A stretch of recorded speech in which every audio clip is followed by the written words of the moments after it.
Graça e paz, queridos. Nós estamos chegando para nosso estudo neste momento e nós queremos falar hoje sobre a porta do vale. Nós estamos estudando sobre a restauração das portas de Jerusalém e nós vamos falar sobre cada uma delas, hoje especificamente a porta do vale. Neemias capítulo 2, versículo 14. Diz assim a palavra do Senhor: E de noite saí pela porta do vale para a banda da fonte do dragão e para a porta do monturo e contemplei os muros de Jerusalém. A porta do vale foi a quarta porta a ser restaurada nos muros de Jerusalém. Em Neemias, no capítulo 3, no versículo 13, a porta do vale reparou a Anum e os moradores de Zanoa, e estes edificaram e lhe levantaram as portas com as suas fechaduras e os seus ferrolhos, como também 1000 côvados de muro até a porta do monturo. Na porta velha temos 12 homens reparando, mas na porta do vale apenas um homem, Anum, é referido, e os moradores de Zanoa. Anum quer dizer favorecido, e Zanoa quer dizer água suja. Zanoa era uma cidade que coube aos filhos de Judá, a tribo a qual Jesus descende, conforme está escrito em Josué 15, 34. O Senhor nos ensina com esses nomes que somos favorecidos como a água suja que encontramos no vale.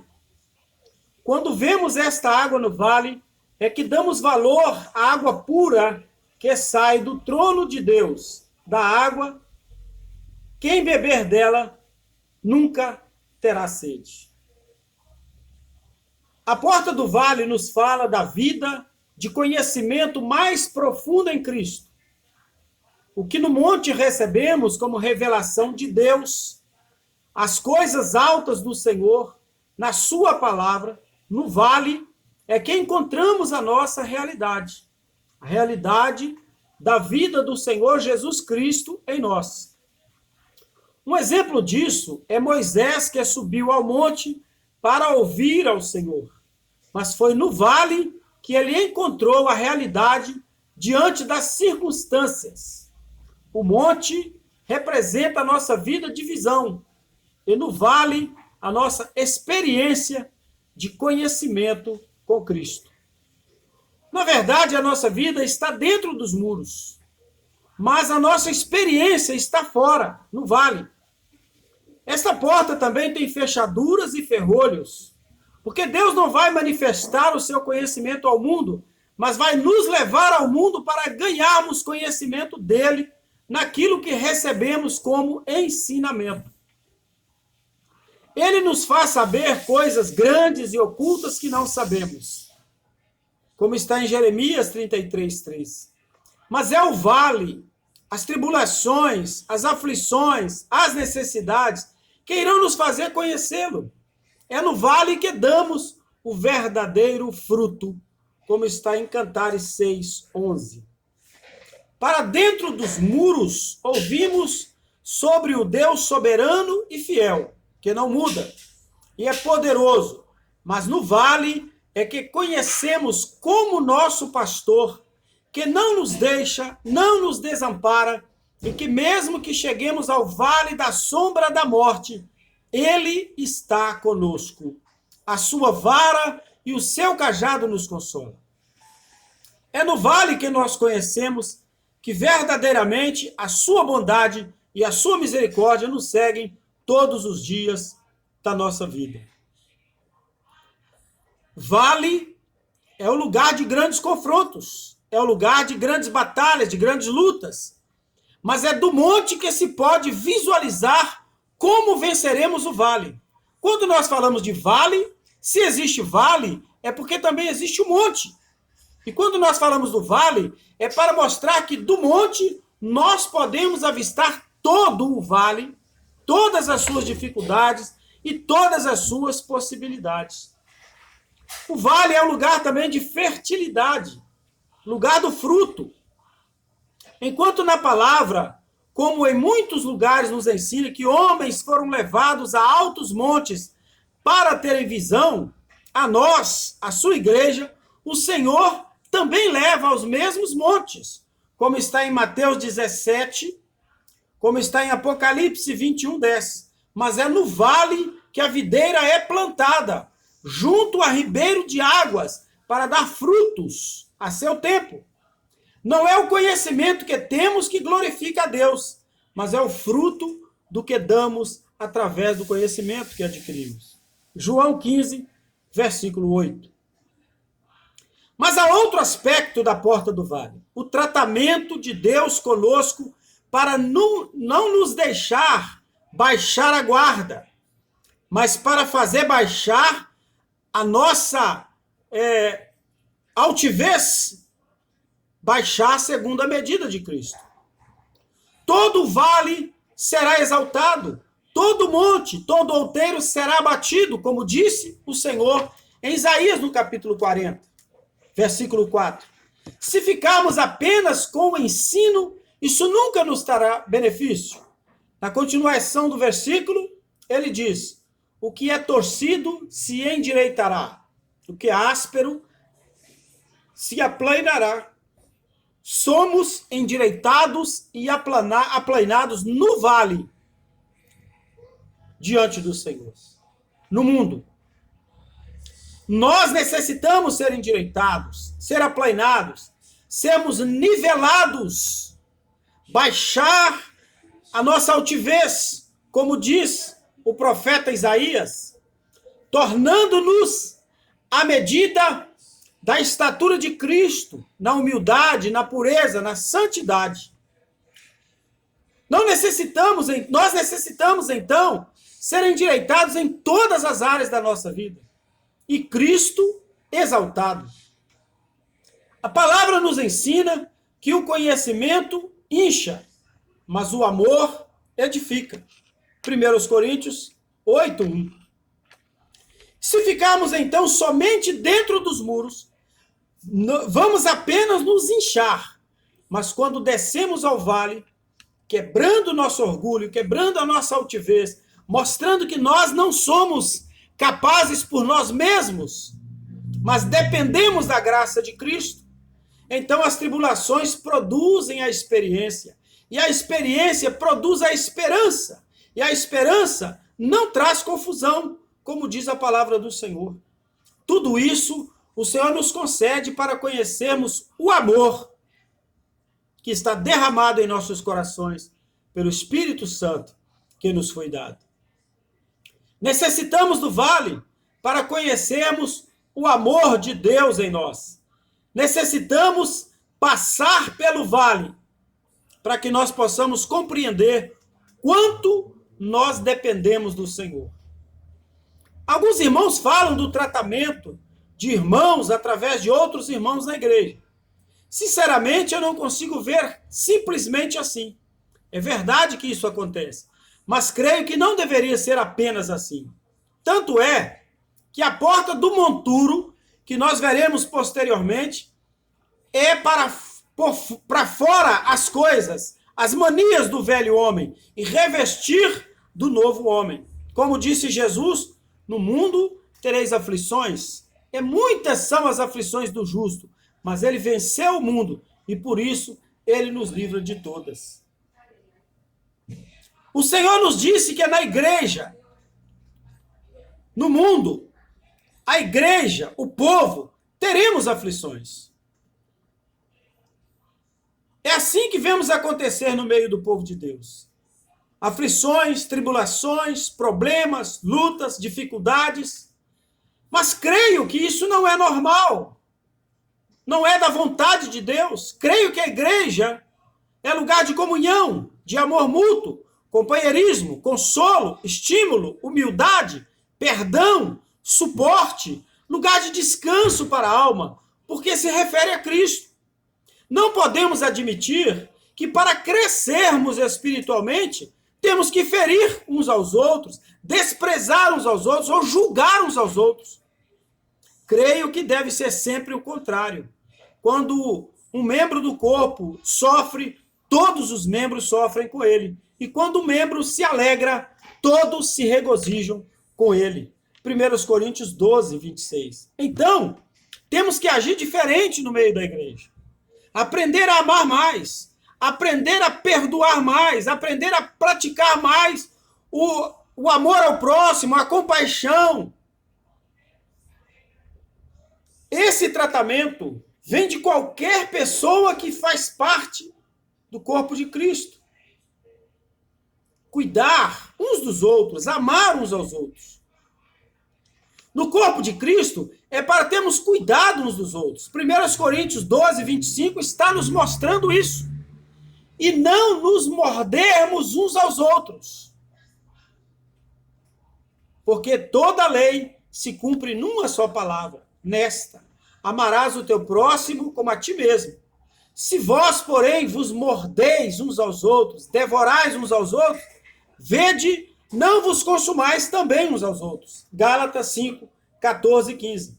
Por isso, a porta do vale deve ser restaurada, senão a igreja se torna um vale.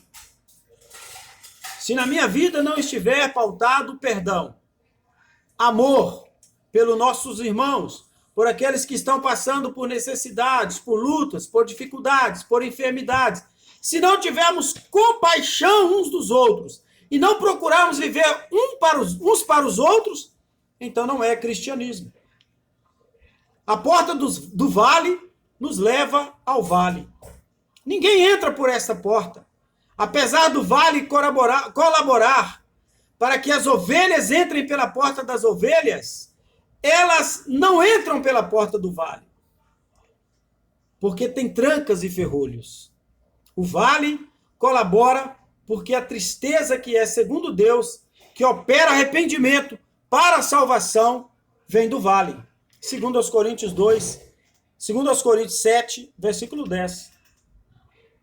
Deus levou Jacó ao vale de Jaboque, conforme está em Gênesis 32, 22 a 24, para fazer com ele um tratamento especial antes que ele encontrasse com seu irmão Esaú, ao qual ele tinha subornado e suplantado.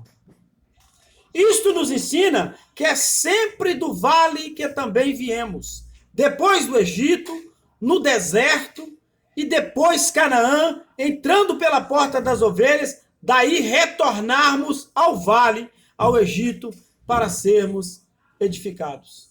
Não só Jacó, mas também Abraão, Isaque, José e o próprio Jesus foram levados para o Egito. Deus é um Deus de montes, mas também é Deus dos vales. 1 Reis 20, 28.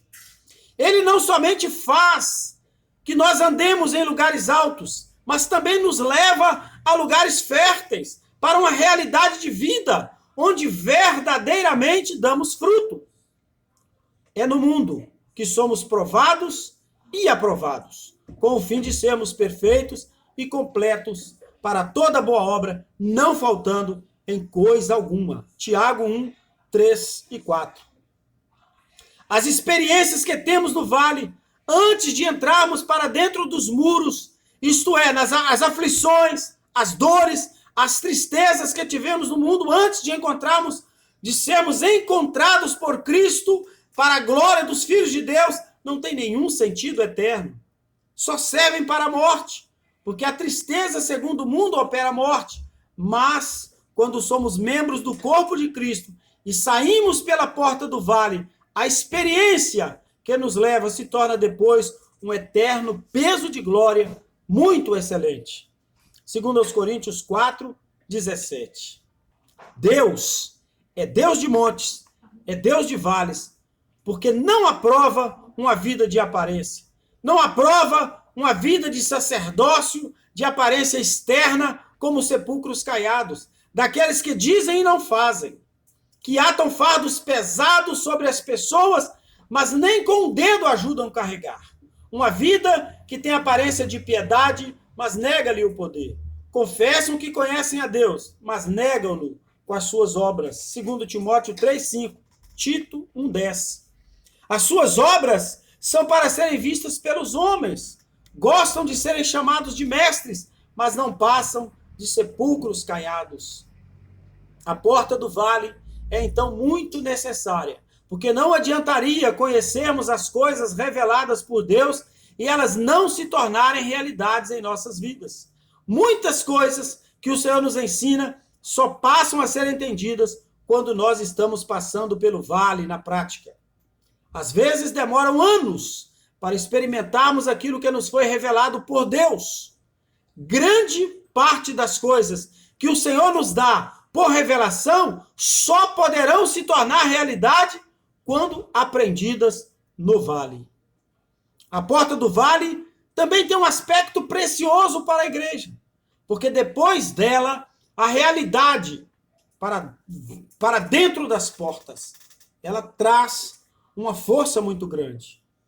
O que ouvimos e nos é ensinado por Deus é tratado fora, no vale, para depois se tornar realidade para a igreja.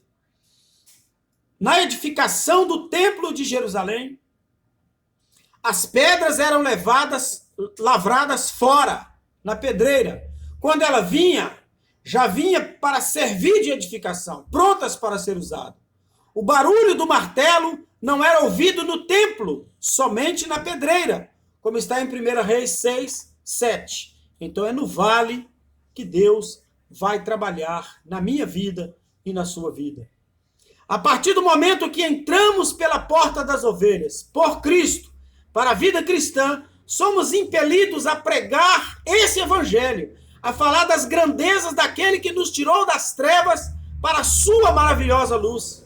Aí o Senhor começa a edificar a sua igreja, trazendo seus filhos para as verdades que são desde o princípio, e depois os leva para o vale, onde essas verdades se tornam realidade espiritual para a igreja. Só então o Senhor começa a tirar as coisas que não pertencem ao novo homem. E isso nós vamos ver na próxima porta, que nós vamos falar, que é a porta do monturo. Que o Senhor nos ensine por essas portas. E ensinem na ordem da sua restauração, da restauração do testemunho do Senhor, para que possamos compreender um pouco mais qual é o processo para seguirmos a Cristo em nosso viver e podermos dar testemunho de uma verdadeira fé e de uma vida com Deus, de uma vida voltada para adoração e louvor ao Todo-Poderoso. Que Deus assim te abençoe nesta noite e te dê um grande e profundo conhecimento da sua palavra. Que ele venha nos trazer luz do conhecimento para analisarmos tudo aquilo que ouvimos e aprendermos no Senhor. Então, queridos, é no vale que Deus vai tratar conosco. É no vale que ele vai trabalhar na minha vida e na sua vida para que sejamos moldados segundo a sua vontade. Querido Deus e Pai amado, nós te louvamos nesta noite, exaltamos o teu nome e te bendizemos na beleza da tua santidade. Te agradecemos por tudo quanto pudemos fazer neste dia e pelas tuas mãos estendidas sobre as nossas vidas. Louvamos o teu nome porque tu estás conosco e a cada dia temos sentido as tuas mãos nos amparando e nos dando vitória. Nos dê uma noite de sono tranquilo na tua presença. Cobre as nossas vidas com o teu sangue e guarda-nos para o louvor da tua glória. Nós oramos agradecidos no nome do Senhor Jesus. Que Deus abençoe abundantemente a sua vida e te dê muita alegria, muita paz, muita vitória e você possa testemunhar o que o Senhor tem feito na sua vida através da sua palavra. Deus é fiel e ele vai continuar trabalhando e muito na sua vida todos os dias, em nome de Jesus. Que o amor de Deus, nosso Pai, a graça salvadora de Jesus Cristo, seu Filho, a comunhão e as consolações do Espírito Santo sejam sobre a sua vida hoje e para todos sempre, no nome do Senhor Jesus. O Senhor te abençoe e te guarde. Um grande abraço e eu aguardo você para amanhã, às 8 da manhã, estudando a palavra de Deus, meditando naquilo que o Senhor tem para falar ao nosso coração. Grande abraço a todos e até amanhã, se Deus assim nos permitir.